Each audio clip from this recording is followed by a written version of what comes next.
صحیح بخاری حدیث نمبر 5۔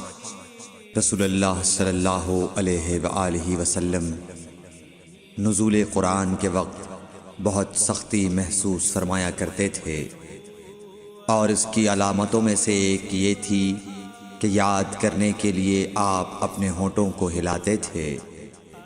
ابن عباس رضی اللہ تعالیٰ عنہ نے کہا، میں اپنے ہونٹوں کو ہلاتا ہوں جس طرح آپ ہلاتے تھے۔ سعید کہتے ہیں، میں بھی اپنے ہونٹ ہلاتا ہوں جس طرح ابن عباس رضی اللہ تعالیٰ عنہ کو میں نے ہلاتے دیکھا۔ پھر انہوں نے اپنے ہونٹ ہلائے۔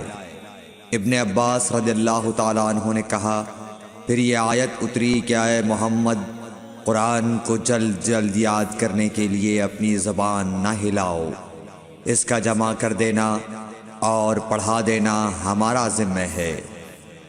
حضرت ابن عباس رضی اللہ تعالیٰ عنہ کہتے ہیں، یعنی قرآن آپ صلی اللہ علیہ وآلہ وسلم کے دل میں جمع دینا اور پڑھا دینا ہمارے ذمہ ہے۔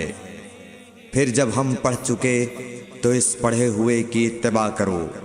ابن عباس رضی اللہ تعالیٰ عنہ فرماتے ہیں، اس کا مطلب یہ ہے آپ اس کو خاموشی کے ساتھ سنتے رہو، اس کے بعد مطلب سمجھا دینا ہمارے ذمہ ہے۔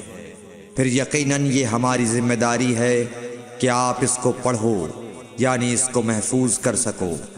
چنانچہ اس کے بعد جب آپ کے پاس حضرت جبرائیل علیہ السلام وحی لے کر آتے تو آپ توجہ سے سنتے، جب وہ چلے جاتے تو رسول اللہ صلی اللہ علیہ وسلم اس وحی کو اس طرح پڑھتے جس طرح حضرت جبرائیل علیہ السلام نے اسے پڑھا تھا۔